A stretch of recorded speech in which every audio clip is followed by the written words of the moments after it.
Ada yang sudah dibully, lalu bagaimana cara terapinya? Jadi gini Bapak Ibu sekalian, semua orang itu pernah mengalami yang namanya kesulitan mental. Enggak hanya orang yang dibully. Karena orang yang dibully itu menurut Bapak Ibu sekalian yang parah adalah luka fisik atau luka mental. Luka mental, sepakat sampai di sini luka mental? Kalau itu masalahnya luka mental berarti terapinya bukan terapi fisik. Jelas ya? Palanya benjol, dikasih obat, itu terapi fisik.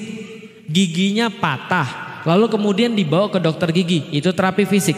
Banyak kan orang zaman sekarang sakit mental di terapi fisik. Benar nggak? Contoh, pernah lihat film-film Amerika? Tahu aspirin tahu? Tahu aspirin? Pusing minumnya aspirin. Loh, pusingnya tuh gara-gara apa dulu? Pusingnya gara-gara apa? Minumnya aspirin. Lihat ya, metode pendekatan barat itu selalu apapun hajarnya fisik. Karena mereka nggak ngerti ruh. Sedangkan yang namanya non fisik itu yang harus dibenahi adalah non fisik, ruhnya. Maka lihat Rasulullah Shallallahu Alaihi Wasallam bagaimana cara beliau menterapi orang lain dan menterapi dirinya sendiri dalam rangka untuk membahagiakan. Maka itu yang saya sampaikan, bahwasanya terapi non fisiknya Rasulullah pertama adalah apa? Salat. Itu terapi non fisiknya Rasulullah. Makanya ketika Rasulullah lagi sedih, dia bilang gini, Bilal, saya pengen salat, azan dong. Atau dia langsung sholat aja. Atau dia bilang kepada Ibnu Mas'ud, bacain saya Quran. Itu terapi Rasulullah dengan dibacain Al-Quran. Tapi kalau kita zaman sekarang dibacain Al-Quran marah Ustadz. Gimana Ustadz? Ya sudah, maksudnya dibacain Al-Quran itu adalah supaya dia tahu esensinya. Apa esensi daripada semuanya? Catat baik-baik. Orang insecure, orang traumatis, orang merasa apapun penyakit mental itu cuma satu. Ketika dia tidak bisa lepas daripada selain Allah, itu maka dia punya penyakit mental. Artinya apa terapinya? Memutus dengan semua selain Allah dan menyambungkan hanya kepada Allah. Itu enggak ada penyakit mental.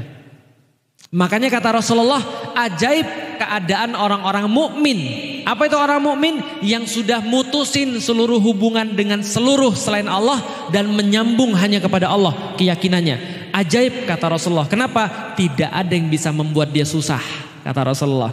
Ketika dia berjumpa dengan orang yang ketika dia berjumpa dengan sesuatu yang enggak dia suka, dia bersabar dan itu baik bagi dia. Ketika berjumpa dengan sesuatu yang membuat dia senang, dia bersyukur dan itu pun baik bagi dia. Lihat baik-baik. Coba lihat ya. Saya sudah sering ceritain, ada orang lahir di keluarga broken home, abusive. Bapaknya tukang pukul, ibunya maki, bapak ibunya juga berantem, tapi dia kemudian tumbuh menjadi seorang yang baik. Ada atau enggak? Coba lihat apa yang dia katakan. Apa yang dia katakan? Dia ngomong begini, saya tahu rasanya gimana digebukin.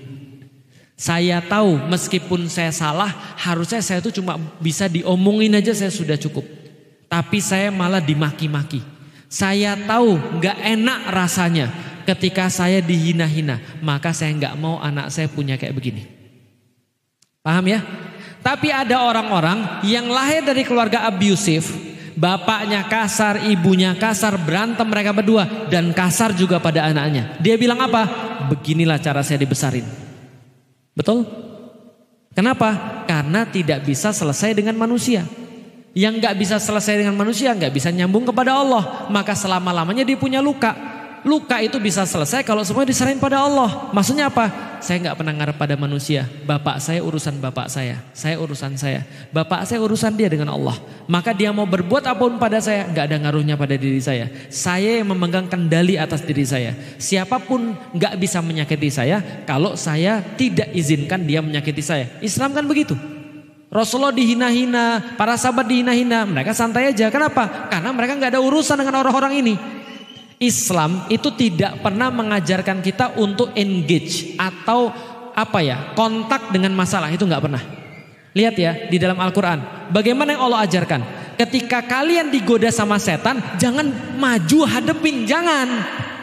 Apa kata Allah? Fasta'idz billah, mundur dan minta pertolongan kepada saya. Nggak ada urusan sama dia, urusan saya cuma sama Allah. Gitu kan ya. Maka orang-orang yang punya kayak tadi akan bangkit. Saya dibully orang nggak? Dibully, sama. Masuk SMP, hari pertama pisau di sini.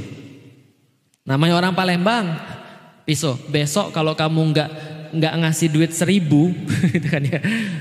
Besok kalau kamu nggak ngasih duit 1.000, ini pisau masuk. Saya bilang, wah luar biasa nih. Langsung saya nggak berani sekolah besoknya.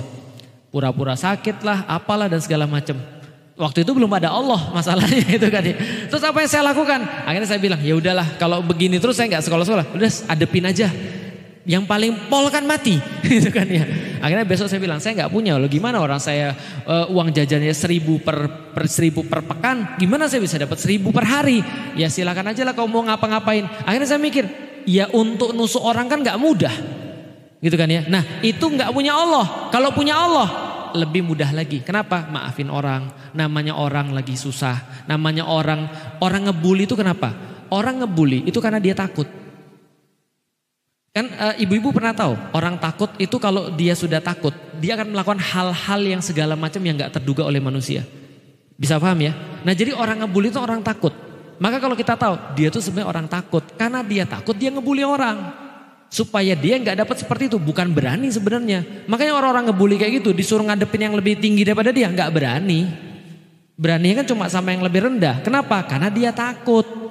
Gitu maksudnya. Nah, kita kasih tahu dia, udah jangan pedulin manusia. Anak saya juga dibully sama, gitu kan ya. Cuman orangnya juga baperan juga. Maka apa yang saya nasihatin pada dia? Saya nasihatin kalau kamu itu nyarinya manusia, maka sampai kapanpun nggak akan pernah habis. Dan kalau kamu ter-attach sama manusia, engage sama manusia, connect sama manusia, kontaknya sama manusia, maka manusia tuh seneng ketika melihat kamu susah. Sekarang saya tanya, kamu mau dia seneng gak ketika ngebully kamu? Enggak. Maka kamu jangan jawab. Udah diem aja.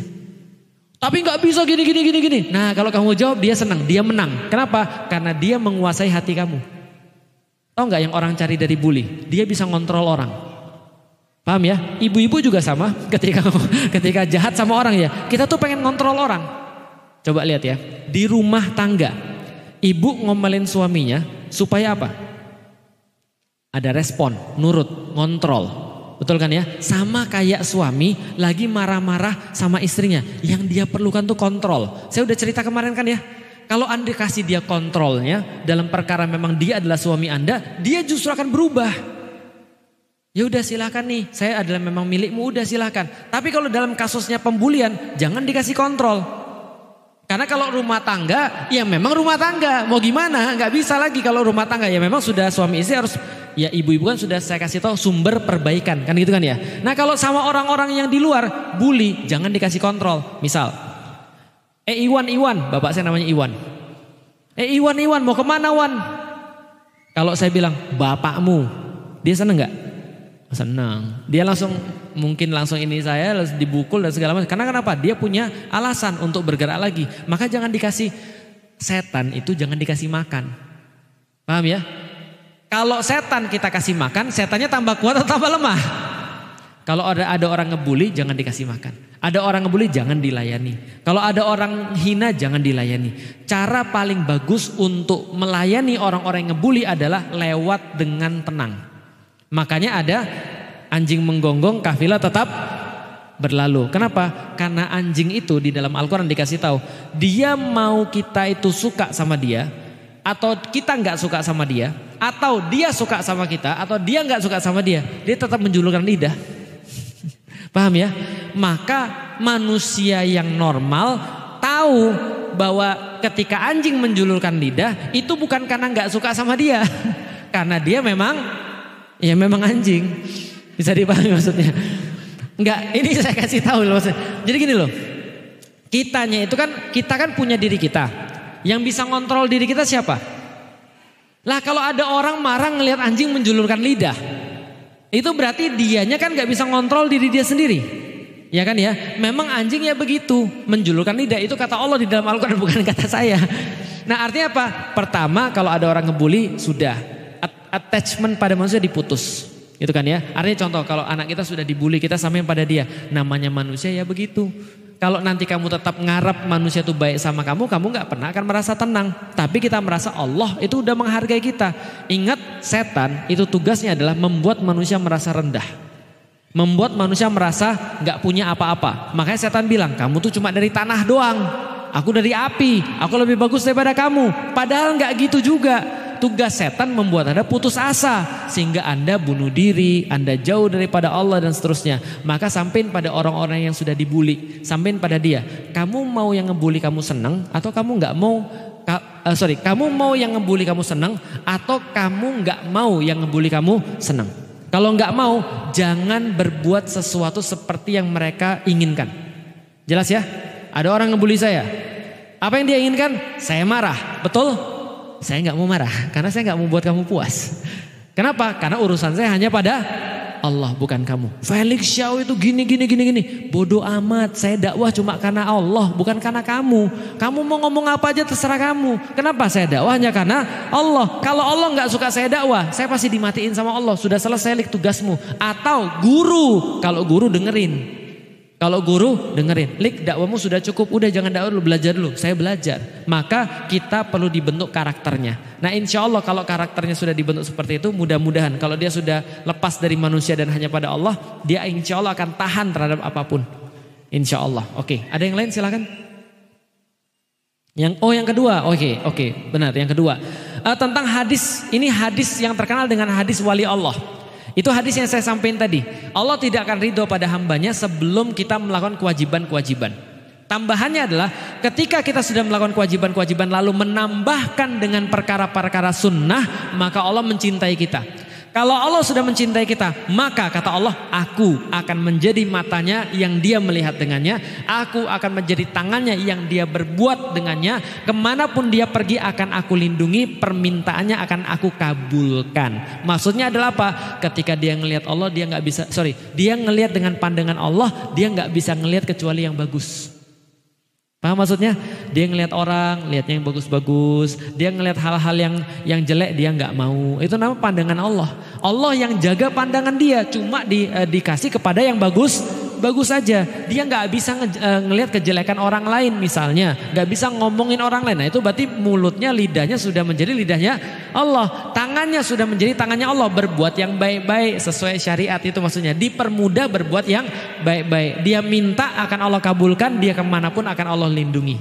Nah itu adalah orang-orang yang sudah dicintai oleh Allah. Atau para aulia, para wali Allah. Dan wali Allah itu, jadi wali Allah itu mudah. Cukup dengan Allah cintai. Tentu saja. Gimana Allah cintai? Perbanyak sunnah-sunnah nawafil. Kadang-kadang kita nggak ngerti bahwasanya ada banyak orang-orang itu sudah jadi walinya Allah. Terutama ibu-ibu yang sudah punya anak, itu biasanya itu jadi wali Allah juga. Kenapa? Buktinya apa? Itu ibu-ibu kalau doa, ngeri kan?